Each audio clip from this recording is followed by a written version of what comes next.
Dear friends, dear colleagues, and dear our patients, dear engaged members, welcome to an important night. Today we have a very special uh, Zoom meeting altogether, an important webinar about HPV. March 4 is the World HPV Day, and it's our responsibility to make HPV awareness. And one of them, we know that HPV is in our hands. We have the vaccination, screening, and even for screening, we have self-testing.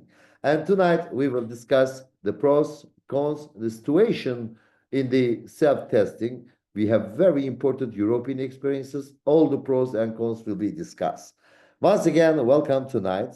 And it's my pleasure to welcome my co-chair Anne tonight for this important webinar. And we are with you. Good evening, everybody. So welcome.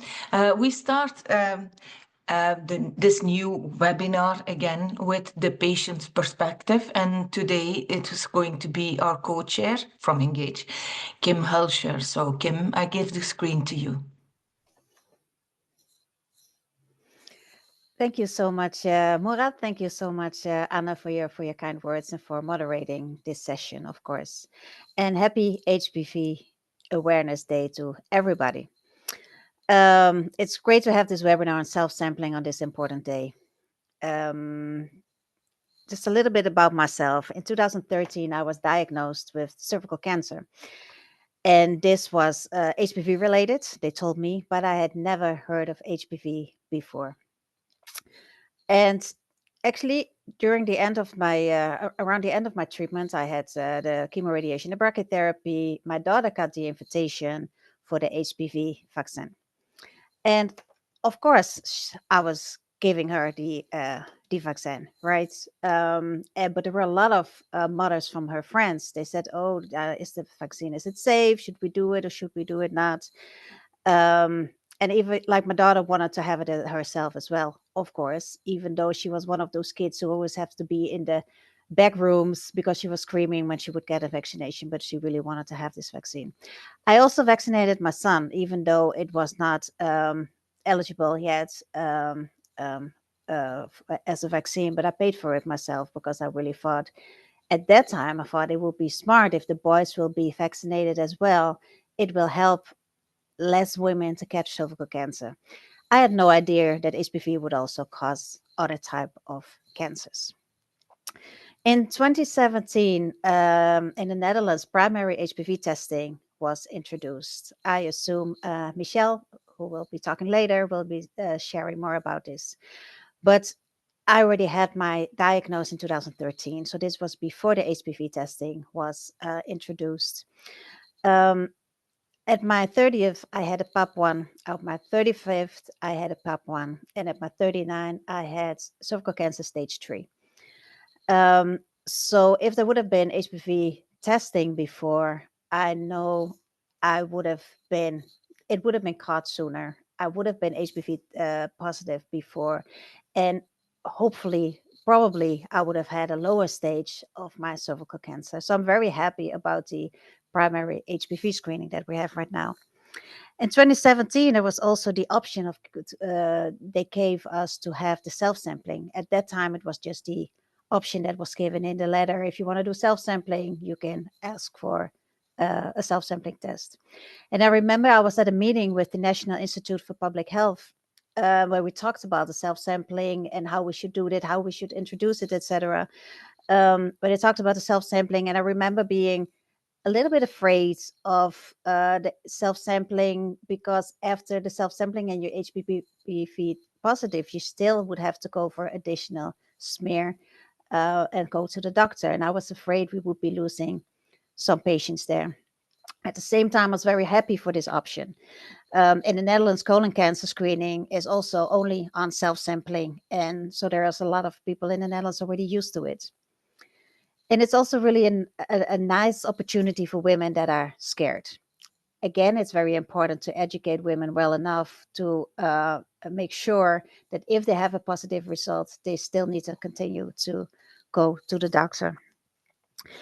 I get a lot of positive responses from women who have done the self-sampling test. It's easy to do.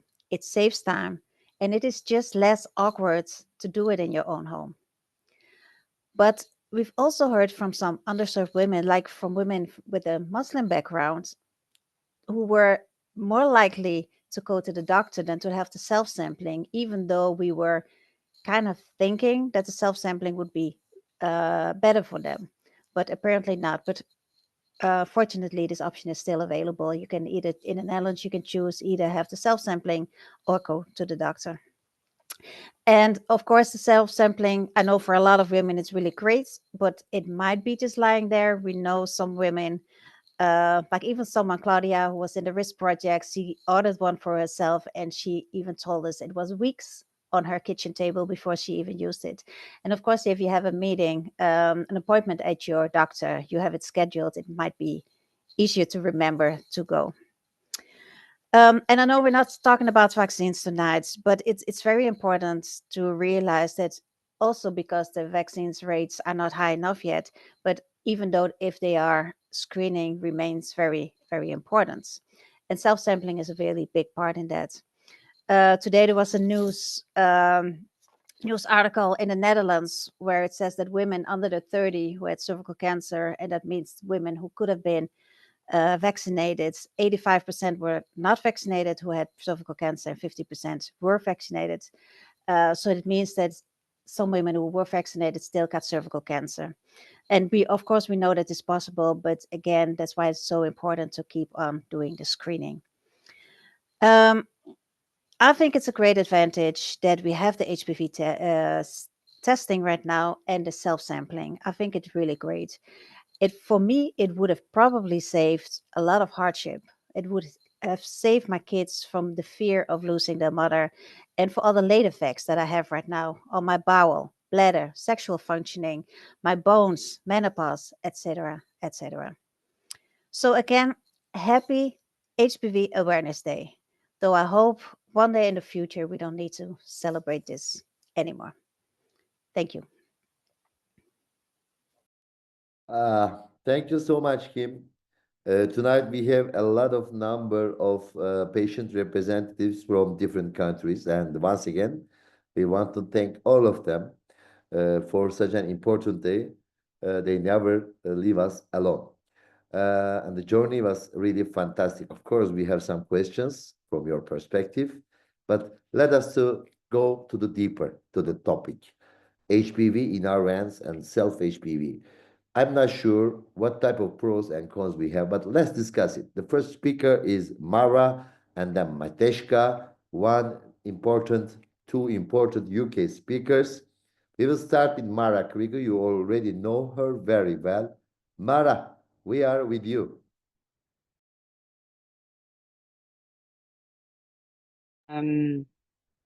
You can hear me now.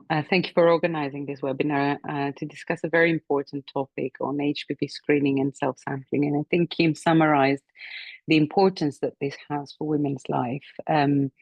So before we go into details on self-sampling, I think it's very important to talk about prevention and how important this is, particularly because a large proportion of women that are diagnosed with cervical pre-cancer are actually young. So we need to have tests that allow us to accurately detect the disease, at the same time minimize over-intervention, have tests that are acceptable to women, empower women if you wish, minimize the risk of missing disease, recurrence if you treat them, and try to preserve their reproductive potential for a healthy pregnancy if you treat and the sexual function.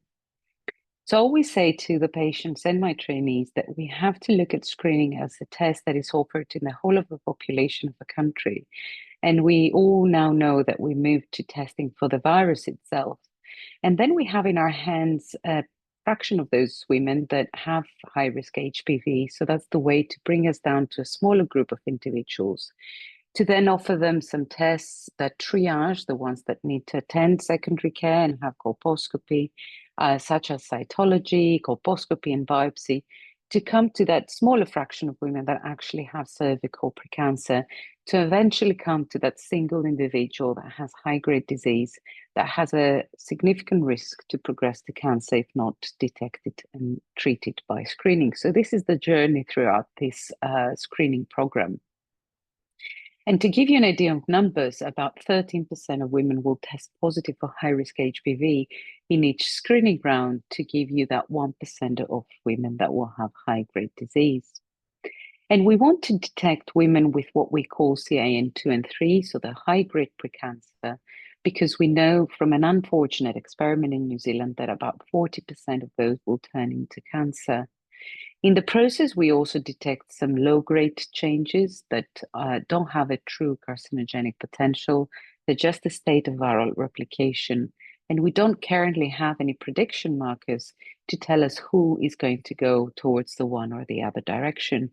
So the only way is to continue to monitor those individuals. But as we say in simple words, the whole idea of an optimal screening strategy is to find tests that allow us to detect those true precursors of cancer, maximize the benefits of screening, and at the same time avoid interventions and treatments in those individuals that have transient HPV infection, so minimize the potential of harm. So that in medicine is what we use in these complicated terminologies of sensitivity and negative predictive value. So the ability to detect the disease and the ability not to over-investigate women that do not have significant lesions. Although I heard last week in ESGO that in many European countries, the HPV test is not yet a reality, which is sad to hear, we know very well from evidence that it is a test that has a better ability to detect disease as compared to the pap smear, or otherwise known as cytology. And it is a test that seems to reduce and offer greater protection against cancer, that is 60 to 70% in women above the age of 30. Of course, changes in the main screening strategy does not come without challenges. We have more screen-positive women. We have the after effects of a positive screen, knowing that they have this virus that there's nothing they can usually do about. And the way to tackle those issues is to see how you can limit them by using tests that are validated, restrict the age, increase the intervals between the screening test, and try to develop better tests that you can triage, select which of those high-risk positive women should have further investigations. I'm going to say that there's so many tests out in the market and many variants of those tests. And for many years, there's been attempts to try to develop ways that we can validate those tests for screening and try to see how those can be quality approved, allowing only a fraction of those tests to be validated for screening. Some tests, the majority of them actually, look at the DNA levels of the virus, which is the presence of the genetic material, and a fraction of those looks at the mRNA of the virus, which is one step down the process of the DNA trying to express the genes that create that potential to develop into cancer, in simple words.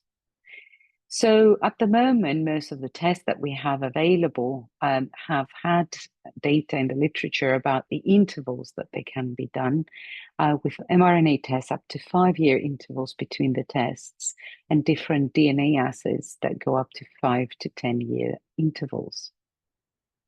But of course, as we know from the Joe's Trust in the UK, the positive result in Women's World is something that for them is important. So getting a positive result should be accompanied, if you wish, with information that will not leave women anxious or devastated or feeling that they have a sexually transmitted infection.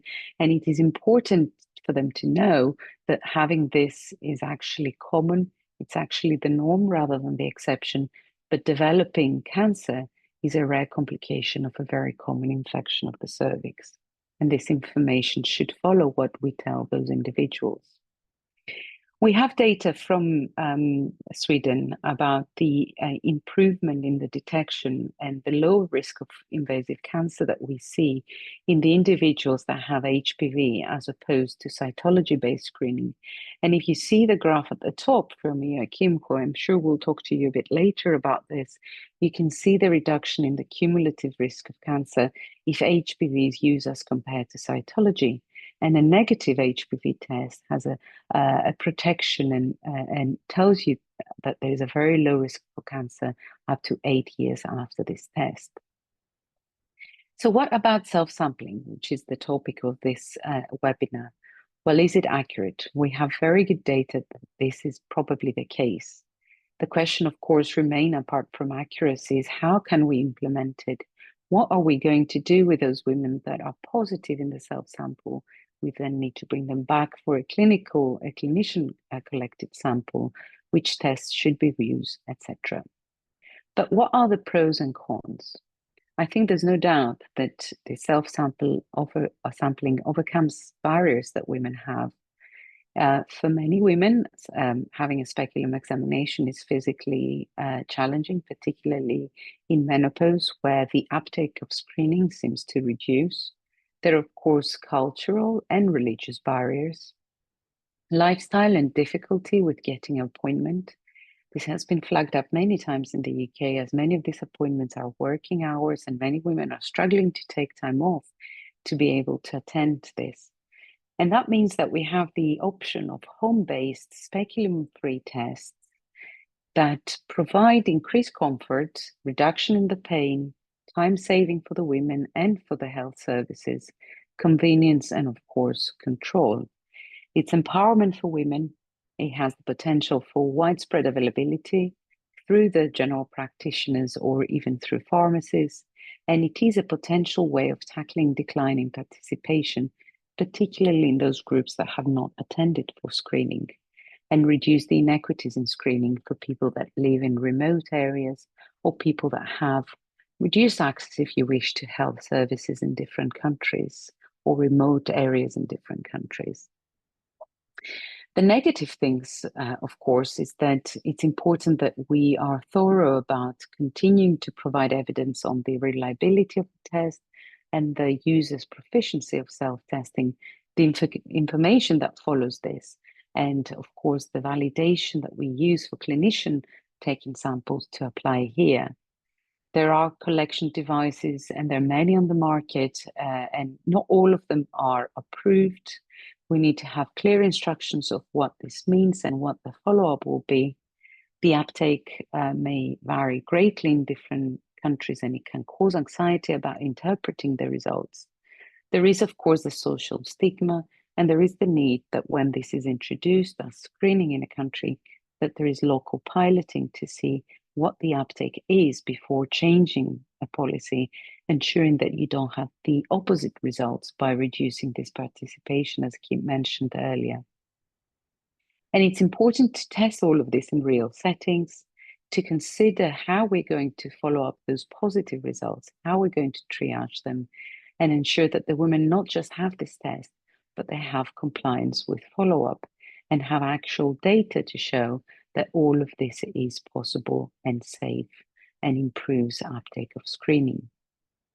And of course, there is a lot of thinking behind the different stages that we collect, preserve, the stability of those samples, how we recover them, how we are resuspending them to be able to analyze them.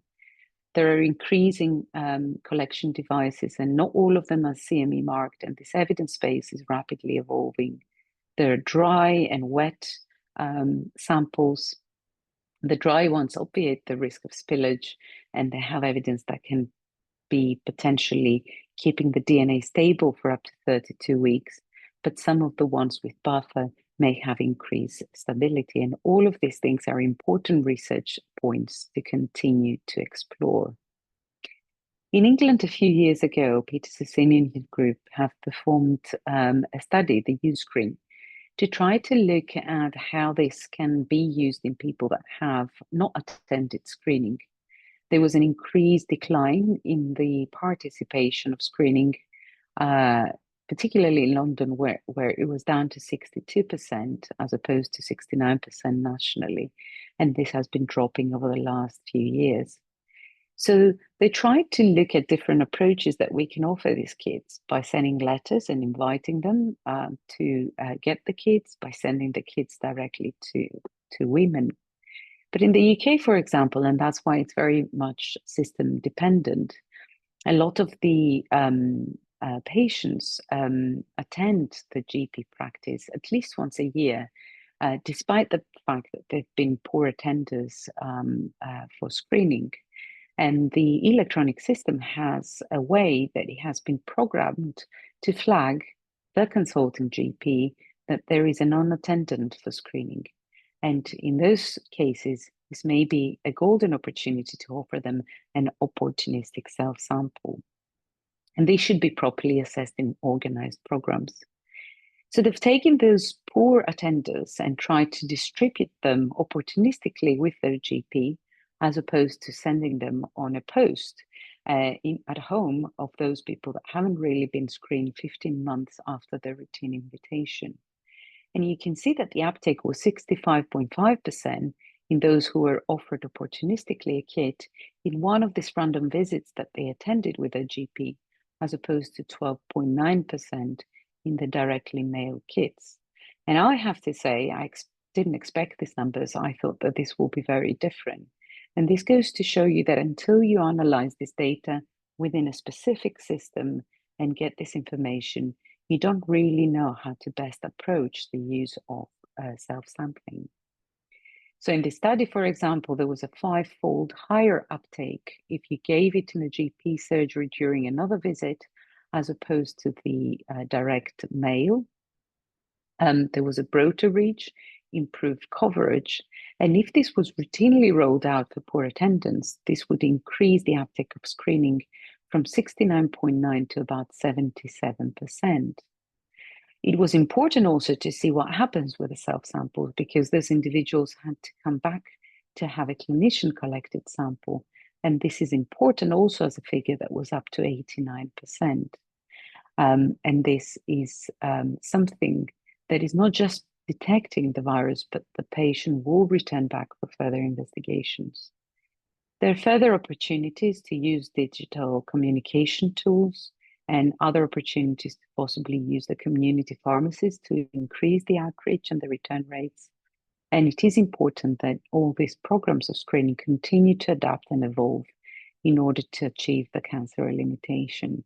And providing the choice of speculum-free screening modalities, which is a big issue for many women, increasing the self-samples or even urine samples may be an important way forward to engage with the majority of women in the public. The question is how to can then even triage those individuals better. At the moment, many studies, people return back for a clinician-collected sample for cytology to be processed. But there is promises of new technologies like methylation, for example, and tests that could be potentially performed directly on HPV-positive tests, taking away the need for another visit for a clinician-collected sample and then yet another colposcopy that can cause further points where people may actually not comply. There's several commercial tests that are currently under evaluation, and I think one of them that is looking at those methylation markers and has been done in 28,000 women, 2,300 of those were positive, was able to identify in 16 and 18 positive individuals with this methylation marker 93.4% of CIN3 or invasive cancers. And this is an important prospect for the future, where, of course, more evidence is needed. Of course, many of these methylation tests have looked at specific genes. We're currently performing a large study that will assess all the possible sites that many of these studies have not been able to fully associate, and see whether even better tests can be commercially developed. So I think, in summary, I believe that the self-sampling should not considered to be only for those that are hard to reach, and we should continue to try to use this opportunity to make an impactful case and difference to women to be able to support the engagement in cervical screening. Of course, the steps that require to support the end-to-end process from taking the sample to the result are not trivial, and we need proper consideration and optimization to ensure that we have the best quality of samples.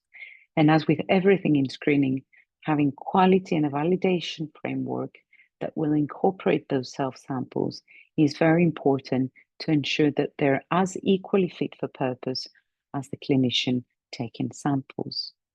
So going back to my original slide, the questions in screening are continuing. How do we optimize the coverage? How do we expand HPV-based screening programs in those countries that still do not have those? How do we adapt and evolve those screening programs to be able to reach everyone within the community? How can we use those less invasive screening tests to achieve this? And then be able to use tests, however, that are equally accurate without missing disease, but equally able to minimize over-intervention for those that do not then need further investigations. And I'm going to finish with a positive note, but we have in cervical cancer the tools that we didn't have in the past. And together with the vaccine and the high quality screening programs and better screening tests with HPV and self-sample, we can say that cervical cancer is a preventable disease. It is a disease that mainly affects socioeconomically disadvantaged women, and we need to accelerate the effort to eliminate the cancer, as also the WHO global strategy has emphasized recently. Thank you. Thank you so much, dear Mana. Was again a fantastic journey to listen the whole story, roles, a lot of pros and cons. And I think we should move to our next speaker, right? To Mateshka. Absolutely. It's Macieka Rebolj. I'm sorry if I didn't pronounce that correctly, but I give the word to you, Macieka. Yes. Now, from an epidemiologic point, dear friends, we will listen the role of HPV testing. Yes, Matishka. Hello. Sorry, I was just trying to sort out my slides. Right. Hello. Yeah. Thank you very much, first of all, for inviting me to speak in this really important webinar. As you said, my name is Matejka Rebol, and I'm an epidemiologist at Queen Mary University of London, UK. I have been following what has been happening with the implementation of HPV cell sampling in the past few years, and what I'm going to talk about is my own interpretation of that literature. First of all, I do agree with the previous speaker and probably most of the audience that self-sampling is an important new addition to our toolbox for cervical screening, and we need to implement it with urgency for those who cannot be screened through clinician collection. So I will not be talking about the cons of self-sampling, and I don't think there really are cons to self-sampling, but I do want to talk about the challenges with the implementation, all with the intention to make self-sampling work in our favor. So self-sampling is now being implemented in many countries, but often is a screening option for all women, including those who are fine with clinician sampling. While not as clinically urgent as self-sampling for those who cannot be screened with clinician collection, offering it to all women does have advantages, making screening easier and less intrusive for everyone, and freeing up clinicians' time, which is crucial given the strain on the healthcare services. But we must also consider the challenges of offering self-sampling in this way. Helping us do this are two microsimulation studies that highlight 4 key factors for an effective implementation of self-sampling in routine screening. The first one is, expectedly, it must significantly increase uptake among those who would otherwise remain unscreened. Second, that increase should include people who are most likely to develop cervical cancer to prevent more cancers. Third, those testing HPV positive must follow up with clinician-led testing so that they can get diagnosed and can proceed to treatment. And fourth, test accuracy, particularly test sensitivity, which is a measure of whether the existing pre-invasive lesions are detected by our screening tests. Test sensitivity is crucial because self-collected samples replace clinician-collected samples in our implementation. And while we use the same HPV tests for clinician and self-collected samples, evidence suggests that these samples differ in their characteristics. I want to highlight a few key examples from one of those two modeling studies. These are some of the results from the study by Kirsten Rosemeyer and colleagues, which we will revisit later. The team examined self-sampling scenarios varying in the loss of HPV test sensitivity compared to clinician collection, an increase in the overall screening coverage, whether previously unscreened high-risk women participate through self-sampling, and the proportion of well-screened women who decide to switch to self-sampling when they're given the choice. Simply put, their findings show that if a highly sensitive HPV test is used, meaning that this is one that is almost as good as detecting pre-invasive lesions as is HPV testing on clinician sampling, and screening uptake increases, especially among those with the highest risk of developing cervical cancer, then self-sampling will always lead to a net saving in life years and quality-adjusted life years at the population level, even if all women who are screened with self-sampling and no women opt for clinician sampling anymore. But if any of these factors are less favorable, then self-sampling may no longer provide that net benefit. A still fairly small 10% drop in HPV test sensitivity on self-samples that is combined with an insufficient uptake of self-sampling among high-risk women, and combined with 20% or more well-screened women switching to self-sampling for convenience, could mean that at the population level, that benefit of self-sampling is eliminated. So we now have real-world data from several countries implementing self-sampling, particularly the Netherlands, Sweden, and Australia. Their experiences offer valuable insights into the uptake, effectiveness, and challenges. So the question is, what can we learn from them?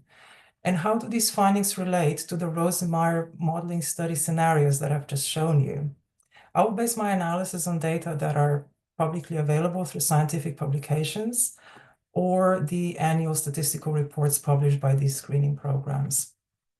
But before I do that, just a quick note. I will be looking at various measures which are all indicators of how frequently people participate in cervical screening. Strictly speaking, the coverage measures how many of those targeted for screening, say those aged 25 to 64 years of age, had at least one cervical sample in the last screening interval. Therefore, it is dependent on the population's screening behavior in the past several years, and because of that, it is usually slower to show major changes immediately after an intervention has been implemented. Participation and uptake, on the other hand, are usually defined as the proportion of those who were invited for screening and provided a screening sample in a specific period, say 12 months, after that invitation. This indicator usually provides a faster signal of whether an intervention, such as self-sampling, is going to change the people's screening behavior. As you can see, coverage and participation or uptake are not the same measures, but they can be sometimes used interchangeably for simplicity. So let's look at what we saw in terms of the implementation from the different countries. Starting with the Netherlands, where screening coverage had been declining for years, even before the switch to HPV-based screening with self-sampling in 2017. Initially, women had to order a self-sampling kit, which didn't boost coverage. So in mid-2023, the policy changed. Younger women now receive a self-sampling device with their invitation, while older women receive it with their reminder.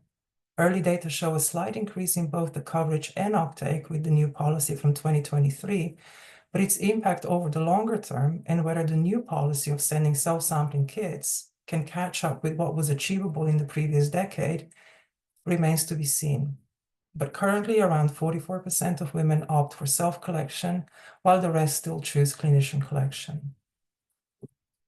Sweden recommended using self-sampling in 2020 to address significant pandemic-related screening disruptions, which led to fewer women being able to access screening services. You can see how large that disruption was on these two figures, showing sudden and significant reductions in the coverage and participation in 2020. At present, most complete data have been reported, at least to my knowledge, for the Stockholm region, so I will focus on those data. Here, the screening coverage achieved through the program returned to pre-pandemic levels once self-sampling kits were included with screening invitations. I could not find more recent data on the coverage using the same definitions, but it would have been interesting to observe what happened in the following years. As an alternative, we can look at participation in 1 year after screening invitation, which is where an additional year worth of data have been published.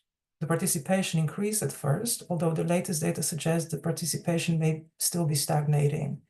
In the latest data, it was reported that about 1/3 of the women opt for self-collection, but I'm sure we will hear more about these data from Joachim later in this webinar.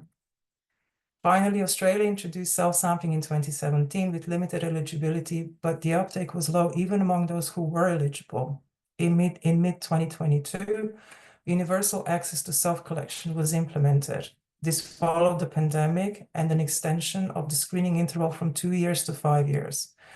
And that change in the screening interval is the main reason for why we see a 3-year dip in the number of screening tests between 2020 and 2022. This was expected and is not related to issues with participation. But despite 1/3 of women now choosing self-collection since they were universally introduced in mid-2022, the total number of screening tests by late 2024 remained similar to pre-2020 levels, suggesting for now stable rather than increasing coverage.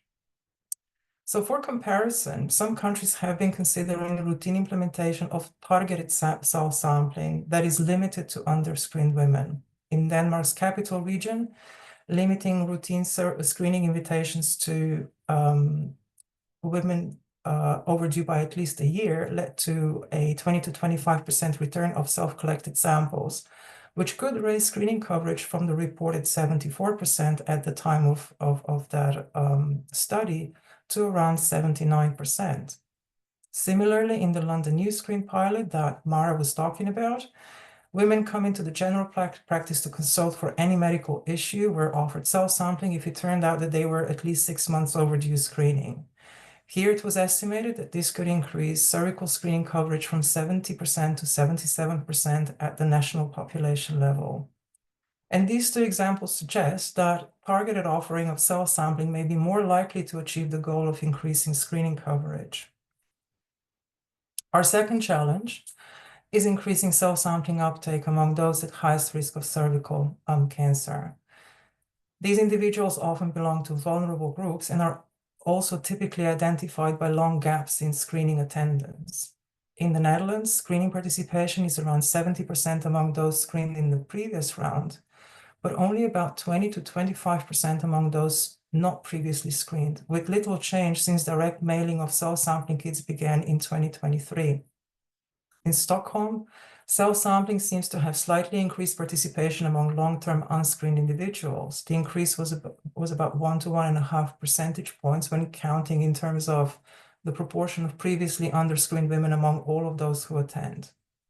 Overall, the impact of self-sampling on screening coverage among those who need it most seems to have remained rather limited. Third, the adherence to follow-up after a positive HPV test. Since cytology can't be performed on self-collected samples, those opting for self-collection must eventually undergo clinician testing. Data from the Netherlands and Australia show that around 80% of HPV-positive people comply with testing for cytology triage.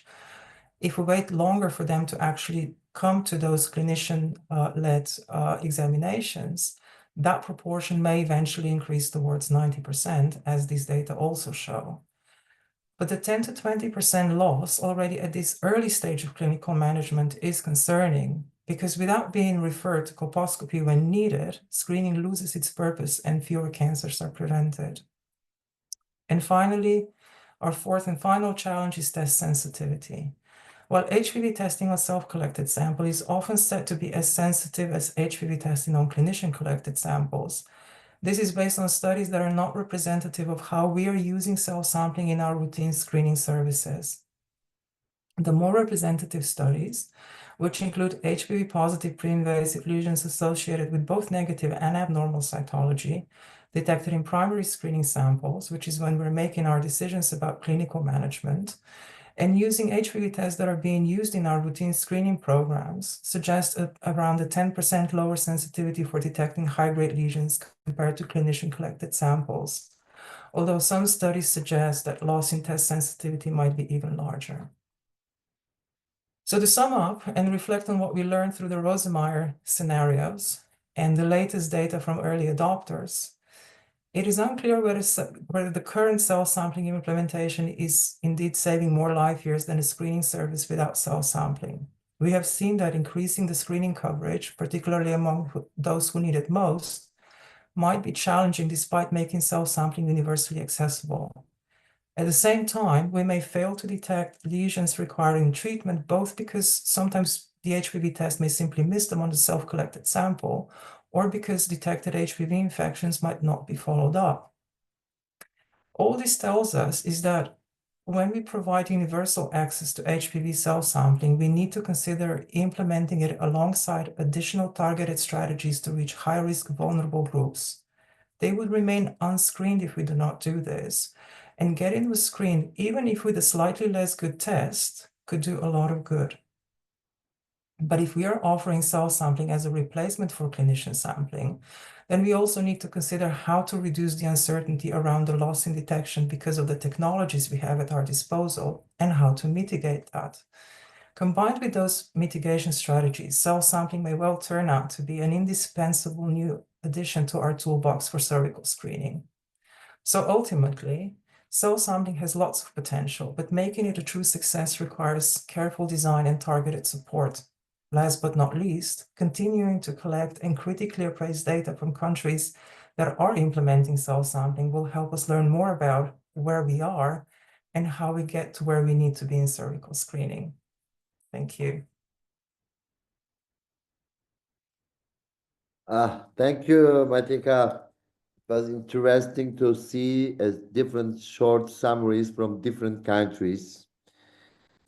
We see a lot of advantages, and at the end, I will ask our patient representatives from Europe how they feel. Let's see some in-depth analysis from different countries. Today we have Sweden, Netherlands, and Hungary with each 10 minutes presentation. And for Sweden, we have Joachim Dinler. Joachim is one of the very famous, highly cited again, HPV expert. He is the leading scientist in International HPV Center in Karolinska Institute. Joachim, yes, we are listening your experiences in Sweden. Thank you very much, Murat, and I'm very happy to be here and talk about HPV and self-sampling on this HPV Awareness Day, where I will be focusing on the experiences we have had in Sweden of switching to the self-sampling.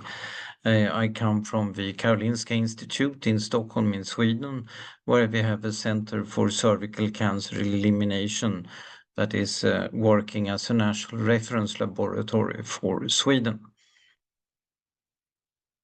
No conflicts of interests. The screening in Sweden is organized screening. It's population-based, where everyone in the population is issued individual invitations with annual reminders to the non-attenders. Its age is 23 to 70, meaning that never attenders will receive invitations every year for 47 years, which means also that the never attenders are very few. It's about 2% of the population. The 3-year non-attenders is about 15%. Still, we have a majority of the cervical cancers occur among the 10-year non-attenders, so reaching the high-risk women is really a prime priority. In 2021, we have an HPV-based screening program in all ages between ages 23 to 70, every 5 years with 7 years in the last ages. When we do a new invitation, attendance is about 66%. The average of all invitations, including the reminders, is about 38%. In 2020, most of Sweden made purchasing tenders for HPV testing platforms, where the testing platforms had to have associated materials for taking the sample, also by self-sampling. We also required that they must perform extended HPV genotyping to have acceptable sensitivity or specificity of the screening, I mean. But originally, the purchased self-sampling materials were intended only to be sent to the non-attenders. So this was then the previous decision in 2015. It was rapidly implemented in most of Sweden, mostly from the university cities. And this included then a recommendation to use it for long-term non-attenders. But actually, 5 years later, we found that large parts of the country were still not using HPV screening, and that almost no parts of the country were using the self-sampling for the non-attenders. So, but in April 2020, we had something that happened. This was the COVID epidemic, where all non-emergency healthcare was stopped, and almost 200,000 appointments that had already been issued for screening were cancelled. So at that time, we decided that we had been doing all this work trying to predict what will really the effect be if we change. But now we had really no alternative but to change. So there was an immediate emergency government decision. Primary self-sampling for HPV is allowed and may be used in all ages 23 to 70 years. We can only use self-sampling if it uses HPV testing, and this decision thus resulted that finally the entire Sweden switched to HPV-based screening, and that it was used in all ages 23 to 70 years of age. As the strategy was very popular, it has remained as a strategy also after the pandemic vanished. So the increase in attendance, if you just look at how many you are mailing out and how many are coming in. I mean, Matejka showed the more formal impact on coverage, which is a little bit less, but just on how much we mail out and how many come in was a huge increase from 38% before to 52% after. It was interesting that the attendance was actually exactly the same when you sent a new invitation, 66% both to clinician-based and self-sampled. But there was a large increase among the seldom attenders and the never attenders. The yield of SIN2 in histopathology was very similar, both in the clinician-based and self-sampling. And as it was very easy to administrate this, all the 200,000 screening tests that had been stopped during 2020 could be completed during 2021. So this is just, I made an excerpt. This is the last 130,000 self-sampling tests that we performed among women below 30 years of age. And it's interesting that in this age group, we have very little HPV 16 and 18 nowadays because of the vaccinations. But these HPV others are very common. Almost 25% of the women have some other HPV. So the strategy here is that 16 and 18 in a self-sample, they go directly to a gynecologist. If they have some medium risk type, they have a repeat testing 5 years later. And finally, for all other HPV types, they are regarded as a normal finding. So this is, I can also mention that we are doing catch-up screening in the ages 23 to 29. This is now done as combined screening and vaccination. The women are simply handed the self-sampling kit at the vaccination station and return the sample before they leave the vaccination site. This is just how the way we are using it. Sometimes I hear people speak about it as a device, but it's actually just a very simple brush and a tube. We do extended genotyping services for the whole Sweden at Karolinska for these self-samples. So to find this, we had all these problems on the crisis, but when it comes to the cervical screening, it was definitely a big advantage. The cervical screening finally switched to HPV testing. It's now using self-sampling, and we're also using it to improve the catch-up screening up to 29 years of age in Sweden. So we find that the self-sampling is quite acceptable to the population. It's either better among the long-term non-attenders or just the same for most of the women. It has a similar sensitivity as the clinician-taken samples in terms of the SIN2 yield in histopathology. And number 4 is that it's greatly saving resources. I'm not sure if other countries have pay as much in sampling fee to a clinician, but at least we used to pay much more in fee to a clinician than the actual test cost. And then if a woman takes it herself, it is of course removed. The major con that we find is that the postage cost of sending all these hundreds of thousands of kits is rather high, but it's much less than the sampling fee to the clinician, of course. And if we use it in the handout and deposit strategies, for example, at the vaccination center, then we don't need to pay the postage either.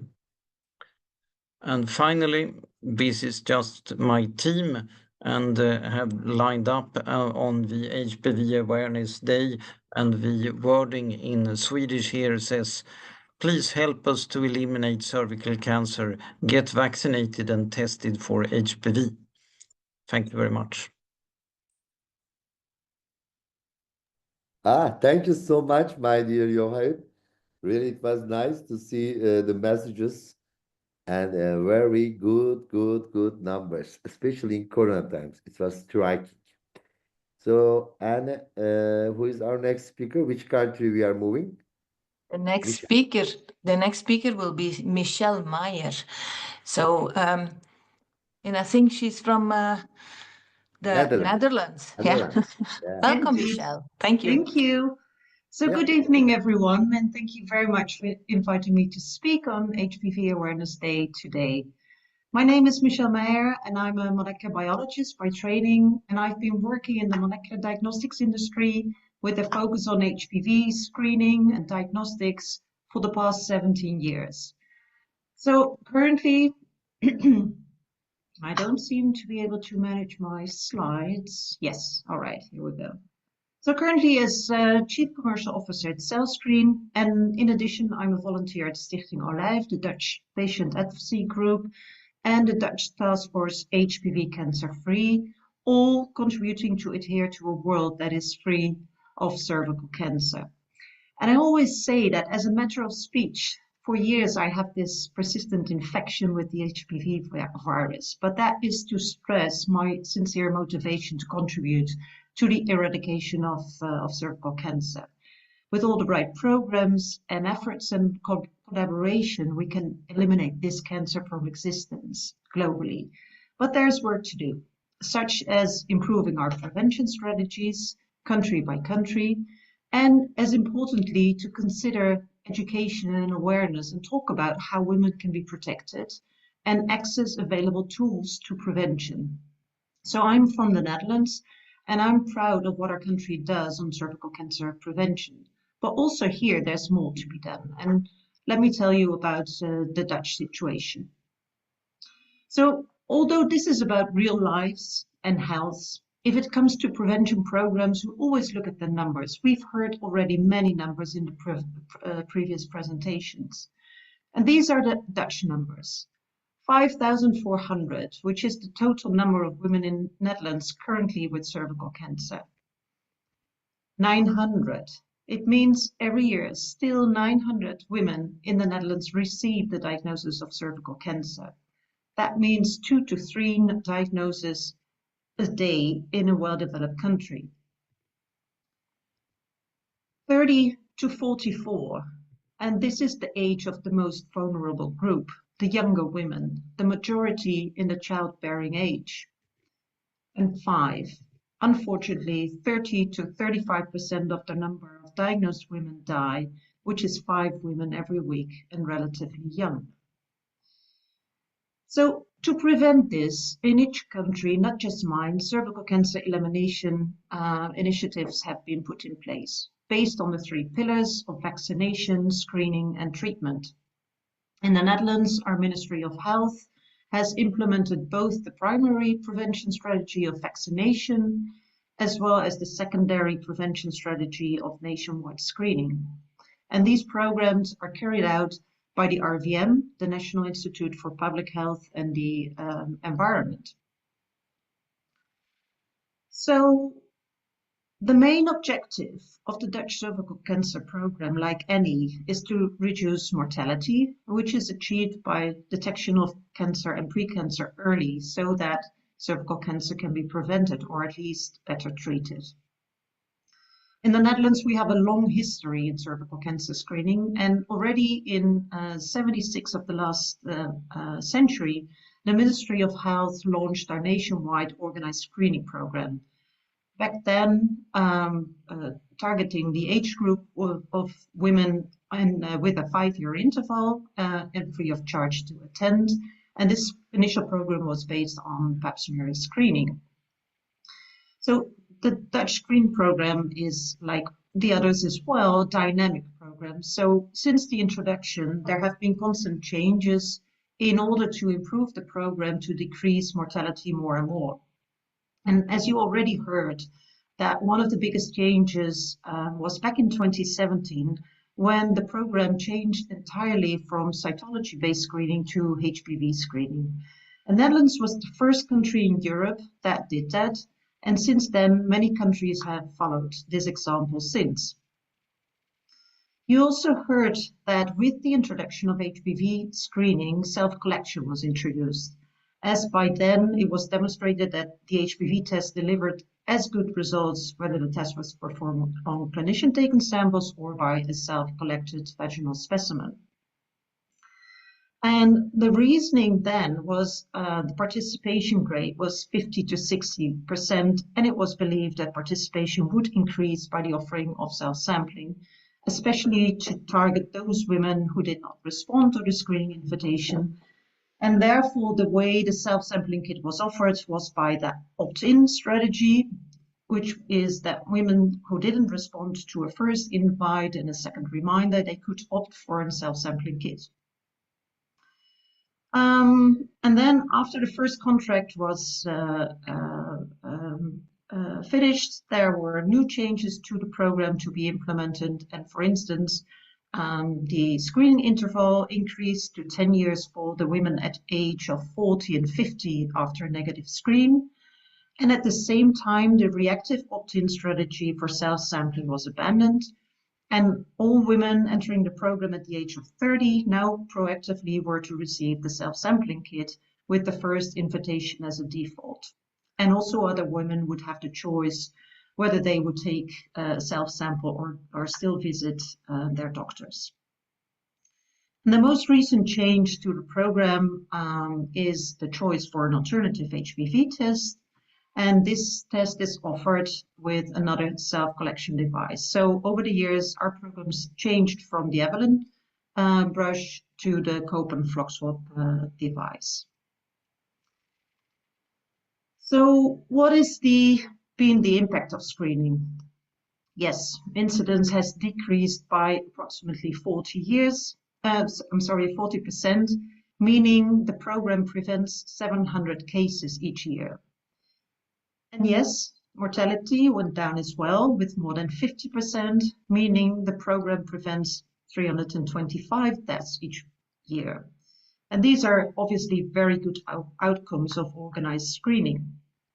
However, the numbers, and remember the numbers represent the women's lives and health, don't drop any further over the last 12 years. In fact, it looks like incidence is even rising, which is a concern for one of the longest European programs.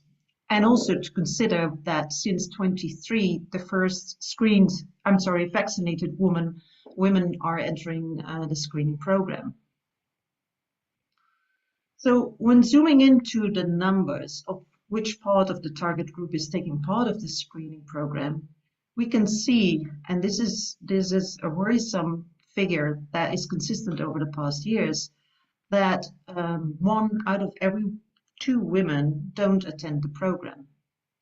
And we also know, as we've heard, that the cervical cancer incidence and mortality is higher in the underscreened women. So this is why our RVM is putting measures in place to increase the participation to the good program that is effective in lowering incidence and mortality. Now, remember that self-sampling was introduced as an important tool to increase participation. So what can we see about the introduction of self-sampling in our program? Well, these numbers on the left-hand side show that in time there is a clear trend to the uptake of self-sampling. So the proportion is increasing, and you see this current stage of 44%, which is still increasing. And surveys that have been carried out revealed the reasons for the success of self-sampling, which is that women consider it very pleasant for various reasons. It's very user-friendly, there's less embarrassment, it's more private. You can do it whenever you want, so you don't need the appointment, which is more practical and flexible. And since COVID self-testing, there's more confidence also in self-sampling for cervical cancer screenings. And actually, these attitudes towards self-sampling are similar over all the screening age groups. But despite currently half of the attendees choose self-sampling, it has been merely a switch under the attendees, and the non-responder percentage is similar and earlier decreasing than increasing. So despite the organization of a beautiful screening program as we have it in our country, for many years the RVM has experienced difficulties with education and awareness. And this is so important. And I present on this topic many times, but I realize each time how little people know about prevention and HPV and this preventable disease. And perhaps there is a difference in the impact of education, which is providing information about the disease, what is available to prevent it, and clear information on what you can do on the one side, and the impact of awareness on the other. Because what if awareness is low? And the power of education and awareness is being recognized by the RVM more and more, with lessons learned from the past and from the COVID pandemic. So here you can see recent examples of campaigns. The one in the middle is one of the last one. It says, let's talk about cervical cancer. And although this is for all, there's a special attention to the younger age groups. And also last month, Cervical Cancer Awareness Month was used to run a more direct campaign, the Do It Today campaign. And however, the effects of these educational campaigns by the government are only marginal with regards to increase participation. Whereas some independent awareness events in the social domain all of a sudden have a huge effect. So after the episode of this television series, Oogappels, where Merel here in the picture spoke about her cancer diagnosis to her daughters and taking the self-test, participation peaked. An interesting aspect perhaps for the program directors to take into consideration. but also the way the message is being conveyed. So why focus on cancer and cancer only? Cancer equals fear, but don't forget, not even 1% of the participants will be affected by cancer. So more than 99% of the participants will receive the best possible outcome. You're HPV negative. It means you will not develop cancer in the next 5 to 10 years. You're healthy. And with such another positive message in mind, it will be so much more similar to why you go to the dentist. Also not a very nice exam, but at least you're safe after the control visit and you just attend. So some considerations of self-sampling for the future, at least to consider what the options are, because self-sampling is being embraced so positively, and then focus on education and positive communication, but also anticipate on this increasing self-sampling request. As mentioned by the previous speakers, there's this risk of the possible loss of follow-up after a positive self-test, and you can't do cytology on self-collected samples. So this is why we need other triage methodologies, which are currently being considered by the RVM. So in conclusion, we have a qualitative and effective Dutch screening program. There's a high preference for self-sampling among others, attenders, and this is growing. And self-sampling may be considered a further enabling screening program improvement. And with that, I'm hopeful that we eventually reach the zero, meaning 0 women with cervical cancer. Happy HPV Awareness Day. Thank you. Thank you so much, Michelle. Thank you once again. So happy, I think, to listen the first European experience from Netherlands. And now the last European experience and our last speaker is Zoltan Novak, our great friend and ESGO Council member. I didn't know that there was such an opportunity in Hungary, and I will be excited to listen, Zoltan. Yes, we are with you. Thank you. Thank you, Murat, and thank you for the organizers to invite me. Honestly, there was an opportunity, but I'm afraid that after hearing the eminent students, you know, like Sweden and Netherlands in Europe, my job is somehow here is to be the bad student in the class, I'm afraid. So our example in Eastern Europe is not that beautiful than in Sweden or in the Netherlands. But let me show you and tell you an interesting story of an Eastern European story. And Hungary is, you know, it's a small country of 10 million people situated in Central Eastern Europe. And I mean, you have to know that the biggest region in Europe and the most populated region of Europe is the Eastern European region. So there are like 280 million people living in Eastern Europe, and the majority of the cervical cancers arise in these countries and this region. So I think it's very important to speak about these countries also. And although my example and Hungary is not totally representative for the whole region, to my knowledge and to the surrounding countries are fighting with the same problems and usually have the same situation with cervical cancer. So we have, just the previous one. We have quite high incidence of cervical cancer. If you can see here, just sorry if I need to put it away because it's my view is obstructed somehow. Yeah, no. Okay, so the cervical cancer incidence in Hungary is very high. It's 24, and even we have really high incidence of oropharyngeal cancers, oral cavity cancers, and laryngeal cancer in men. Of course, these are not always connected to HPV infection, but these are HPV, these can be also HPV-associated cancers. And the burden of the cervical cancer is still high. Being a 10 million country, small country, the annual number of cases, new cases, is more than 1,200. So we have more cases than the Netherlands, which is twice as big as our country. And we still lose more than 400 patients a year due to this disease.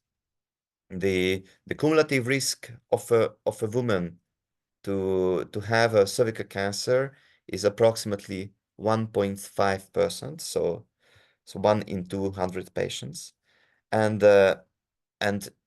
cervical cancer is the 6th most frequent and the 7th most lethal cancer in all years. But for the young patients, for the patients between 15 and 44 years old, this is the 3rd biggest problem in oncology in our country.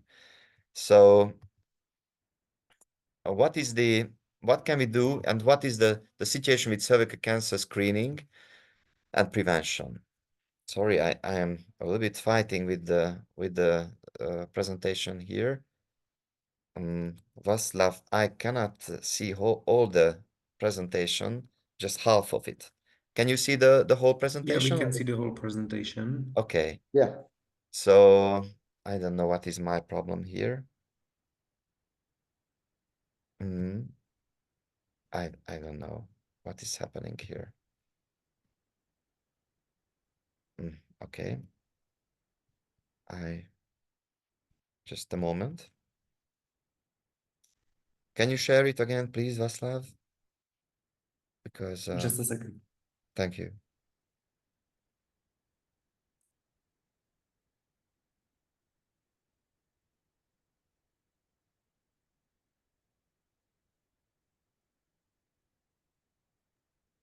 It's all right.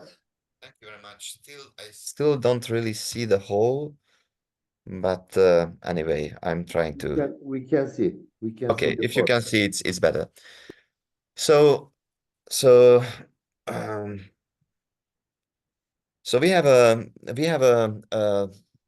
our system now is based on primary prevention, and we are quite good in the vaccination success. So the vaccine was introduced in 2014 for the girls, and in 2020 for the boys in the schools, and our coverage rates were always quite good. Also, we need to improve to get into the 90% goal, but our coverage is between 82 and 84% for the girls and around 70% for the boys. And it is a joint force of the patient organization, the Mallowflower Foundation, and our teams, our physicians, for the awareness of HPV vaccines. So every September, the Mallowflower Foundation, together with the Gynaecological Oncologist Society, we are making campaigns, innovative campaigns to urge parents to vaccinate their children, and it seems to be quite successful. So we hope that these numbers are going to decrease in the future. Considering the cervical cancer screening, we had an opportunity screening until 2003, where the organized national screening began. It's a pap smear based screening at a 3 years interval. And despite all our efforts, even the patient organization and our team, our society, we didn't manage to introduce the HPV test as a primary screening test reimbursed by public health care. So the government doesn't reimburse the HPV test in a primary setting. So now these are only the private clinics and private outpatient doctors who perform HPV test in the private settings, mostly as an opportunistic screening. But the awareness is there. We are making a lot of awareness campaigns, and so the patients are aware of the HPV test. They are aware of the importance of the HPV virus, and so they ask for the HPV test. So in private, the number of HPV tests is growing rapidly. Since 2013, we try to reach this underserved population, those women who have never came to screening, and there is we don't have English word for that. We call them district health visitors. These are nurses who work in distant villages, in small countryside communities, and their primary goal is to take care about the family's health and to try to prevent diseases in the families they are responsible for. And since 2013, these nurses are trained to take a pap smear and to try to reach these underserved women also, and themselves they take the pap smear in their community and they send it to the laboratory. So with these modalities, our coverage rates are not so bad now.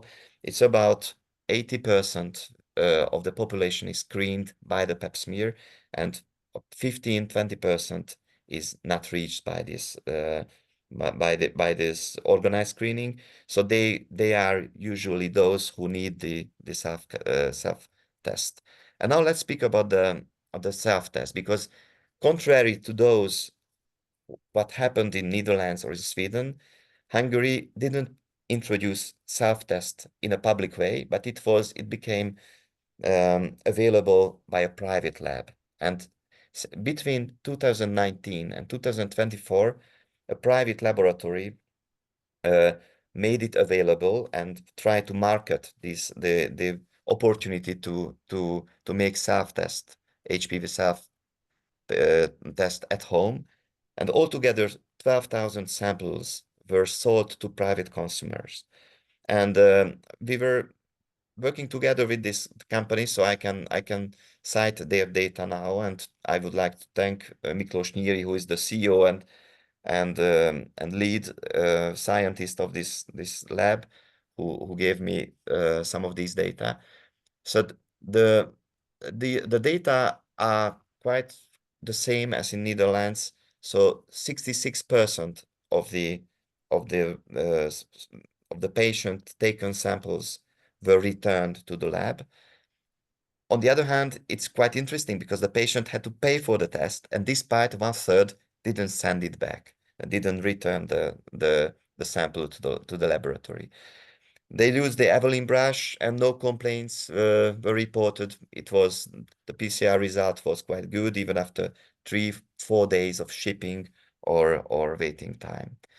There was a pilot study, and there was a high agreement with the ThinPrep controls, and a cobas test was done. So a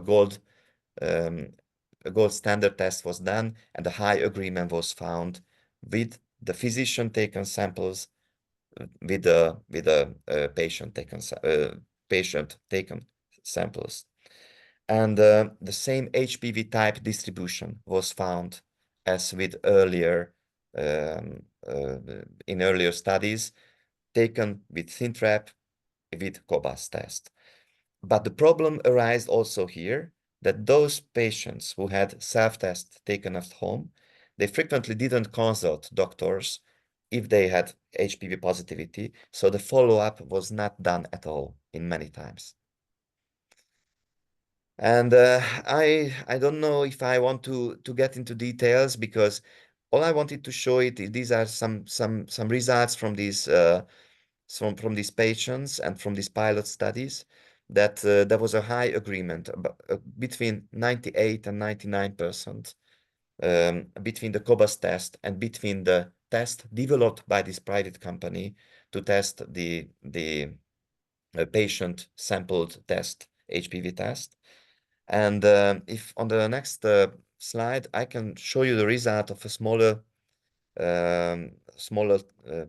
study when with this company, we try to measure the sensitivity and the specificity of the patient taken samples and compare it to the physician taken samples, and the kappa was 0.95. So there was a very high agreement between the samples, and we could conclude that the patient taken sample had a sensitivity of 22% and a specificity of 84% to detect high-grade dysplasia. And it was almost as high as with the physician taken samples, which was 96% and 87%.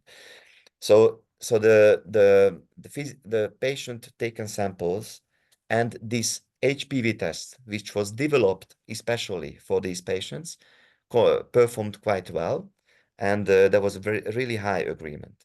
Even this company, with some of my colleagues, developed a triage test, a methylation test, which Mara Kirgiu already has spoken about it. The methylation test is a test to make a triage, to try to estimate the risk of a high-grade disease in the background.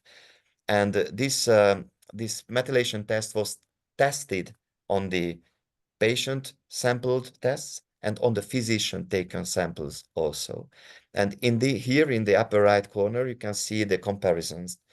Sorry, here in the left bottom corner, you can see a comparison. Both the physician taken samples and the patient taken samples showed an excellent sensitivity and specificity, and this methylation marker performed very well. Only one high-grade dysplasia was not found with the patient taken samples compared to the physician taken samples. So this was quite a successful private story with the introduction of a self-sampling PCR technique. It was a newly developed PCR technique, newly developed by this company. They innovated a new methylation marker, which was tested, which was validated in physician taken samples and in patient taken samples also, and showed a very, very nice predictive value. It has a very good predictive value for cervical precancer, and now this is a typical Eastern European story, the whole story stopped in 2024. This private company is being closed now. The PCR testing is not available anymore. So from the beginning of this year, since the beginning of 2025, self-HPV testing is not available in our country, and no further developments are in line now. The whole development is now put away. The new methylation marker, everything is not going to be continued. So it's a story mixed with success and failure, but I think we can conclude according to that a private company is not the best method to introduce sampling in a country. So it has to be driven by the government decisions, and a private company's decisions might be influenced by other factors also, and not just by the benefit of the patient. And to the final words, today, this morning, I was doing an exenteration for a patient with a cervical cancer. She was 41-year-old and having a recurrent cervical cancer after radiotherapy. We did an exenteration with removal of the bladder, with a definitive urostomy and removal of the rectum, of the intestinal parts also. It's a major operation with a definitive stomies for until the end of her life. So this is a disease which is preventable, and when we perform operations like this, and it was today, and it's not a very rare situation in Eastern Europe to be obliged to do such a major operation for such a desperate condition. So we need to prevent this disease, and it is possible. And we are we are fighting together with our patient organization here in the country, with the Mellow Flower Foundation, and we fight in hand to prevent this disease by promoting the vaccine, the screening, and we are going to fight to bring back also the possibility to make HPV self-test available in our country. Thank you very much for your invitation and for your attention. Thank you, Zoltan. It's really nice to see that it was growing, but unfortunately now you don't have the self-test anymore. I'm just like to add that we just have the HPV test since January. I'm from Belgium. So, and we still don't have a self-test either. So we're also running behind. You're surely not the only country for that. Yeah, thank you so much, Zoltan. Thank you. Very exciting, but with sad and nice story. But usually it happens. Full governmental support is important for such small companies. Otherwise, really, they have problems. So I think we did almost timely, my dear friends. We have several questions. That will be great if Mara and then Mateka, Yohaim, Kim, if everybody can open the cameras. A few questions we have. One question is very important, and I will probably direct this question to the expert Yohaim. Yohaim, why there is self-HPV but not self-smear? Not self what? Yeah, self-pap smear. Why not self-pap smear the patients ask? For the pap smear, one needs many cells from the cervix, and it's difficult to take yourself. But the HPV test is a very sensitive molecular test, a PCR reaction that will be positive even if there is only a very small amount of virus that is taken in the test, which results in that it's positive even if the sample is not really optimally taken. Yeah. Thank you so much. So for our patients, HPV PCR technology is very sensitive. You can even detect in a menstrual blood, and a few drops is sufficient. But for pap smear, you have to have transformation zone cells, and you cannot make it yourself. There are several products, but the sensitivity for cancer screening is never approaching to HPV DNA. But there are several companies working on that. Another question, maybe I may ask to Mara and Mateshka, especially stability of the samples our patients do ask, how we can reassure that a woman takes a sample sufficiently herself, how we can reassure in the laboratory, and plus, is there any expiry period or a shelf life, which is also important, because how many days can a patient wait for a kit before using and after using?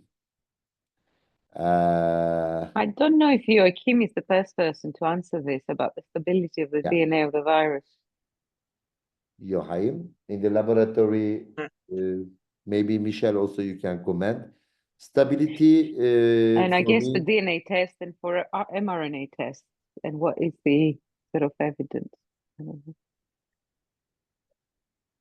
For me, a few words. mRNA test currently needs heating process, I think, for self-test. So I think when we are still talking, it should be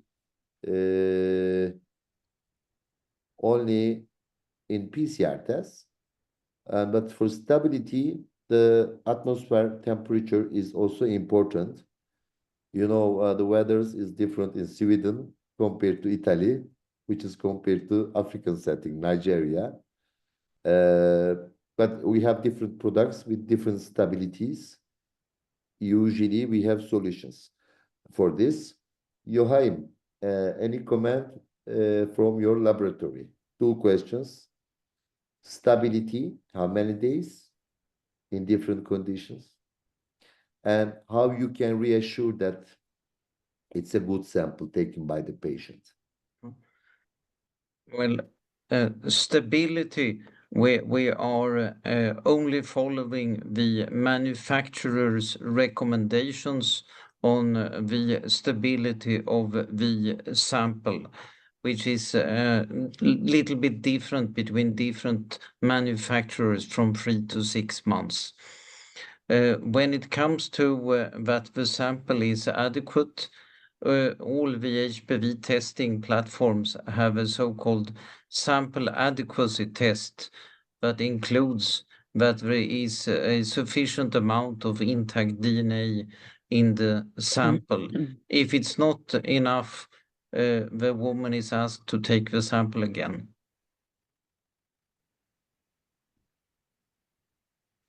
Another question for you, all of you, transgender populations. They leave the screening process. Joachim already answered, but maybe we can talk about anal screening. Anal, I mean, do you have any experience in anal self-HPV? We haven't worked with that in Sweden. I don't know if the other countries have something to say on this. Yes, in the Netherlands, we are investigating this both on the population of MSM as well as immunocompromised women. And actually also here, it's important to find the type of technology to detect anal lesions earlier. And in the Netherlands, in the group of Renske Steenberg, this is being investigated also on the basis of methylation testing. Yeah, and there will be an ESGO statement that will be published by Vesna. And for this population, we also recommend anal screening, especially in HIV population also. And it works. Self-anal HPV also works. Joachim, and also maybe to Zoltan. How many times you invite a letter, you send a letter to the patients to come to the screening?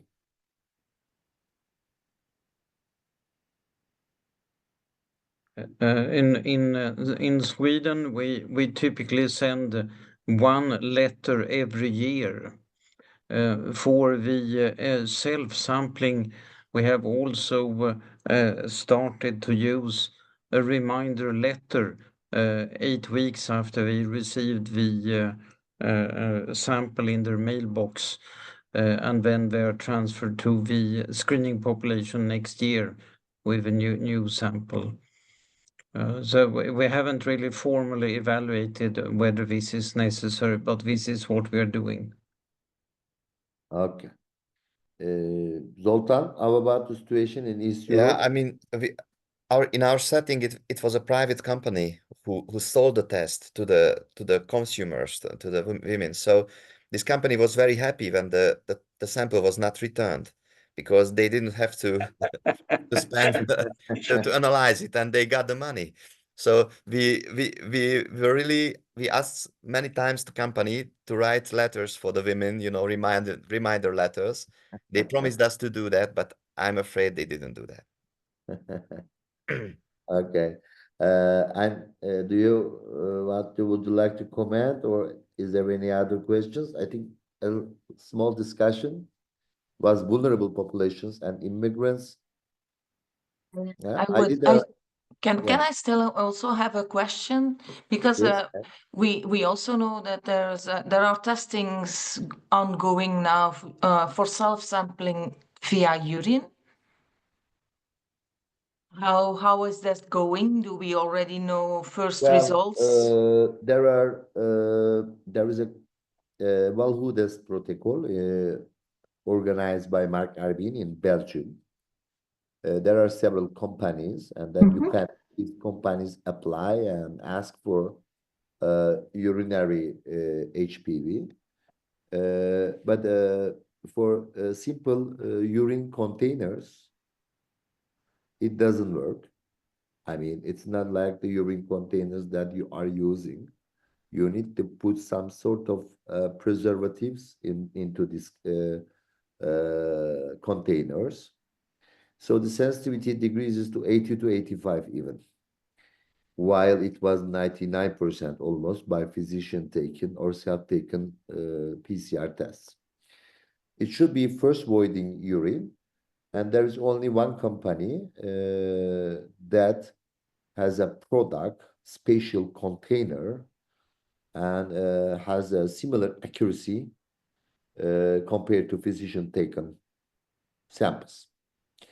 But this container is expensive. I think it's not cheap yet. And I don't know, you are the patients. Which one would you prefer, urine or self PCR? But in specialized urine containers, it works. Definitely, you can also detect this. And similarly, as we do in the vaginal samples, you can make triage testing in urine samples too, like methylation. I mean, it's also possible to make a methylation test in the urine. But as I told you, you have to pay additional money for these special urine caps. But for these self-HPV kits, they are usually cheaper than this type of urine containers. And culturally, in some cultures, there are surveys, but I don't know. Maybe Kim can organize a survey, pan-European survey. In some cultures, ladies do love urine testing. In some cultures, they love self-HPV. But my question is, I read a lot of articles, and I was expecting with self-HPV, the coverage should be 75, 85, 90%. But usually when you listen to the countries, it increases the coverage by 10 to 15%, which is nice, but still is lower than my expectations. So I still think that many ladies prefer still to go to doctors, maybe. I don't know. But we can plan a survey, Kim, a pan-European survey, which way they like, taken by physician, taken by nurse, or self-HPV, urine HPV. I don't know. It's your opinion. Maybe all options should be available in a country. I think Mateka has her hand raised. Yeah, Matishka, I couldn't see. Yes, please. Just wanted to say that, yeah, exciting development with urine testing, and probably it would be a good idea to have all of these options available to women once they're fully developed. The initial tests based on selected populations that are easier to study do suggest that the ability of these tests to detect the underlying lesions is actually really good. But the real test is really going to be once we can actually transfer these studies into primary screening populations. And here, unfortunately, for urine testing, we're still lagging behind vaginal testing. So I think this is coming, but there's still a bit of work to do in order to make sure that it is a safe option, or that we can manage the uncertainties somehow. Yeah, that's true, Mateka. And just for anybody who's interested, there's going to be a few publications based on the work by Alex Forsters and his group in Antwerp and their collaborators. and they will be presented also at the Urgent Conference in March in Porto. Also, maybe I should also comment, there are some German companies that starting to do blood HPV with several antibodies. But especially, I also see a special place for male HPV screening, maybe in the future, in urine. It may be a possibility for partner screening, maybe. I see a role in the future. Okay, I think we have already done. Thank you so much. Have a nice HPV dreams tonight. It's a special day, and I want you to see nice dreams. Without HPV, all females are vaccinated, all boys vaccinated. Everybody is doing self-HPV in their homes, and we will wake up with a good energy for a world without HPV. Anne, do you say a few words before the closure? Well, I would like to thank every speaker here, also you, Murat, for talking everybody. It's really nice. Thank you, Kim. Thank you, Joachim, Zoltan, Michelle, Maria, Matika, the technical support and the ENAGAGE team, of course. And to all the listeners, I wish you a very good night and sweet dreams. Thank you Yes. very much. Thank you very much. Bye-bye. Thank you so Bye-bye. Bye-bye. much. Bye. Thank you. Bye. Bye-bye.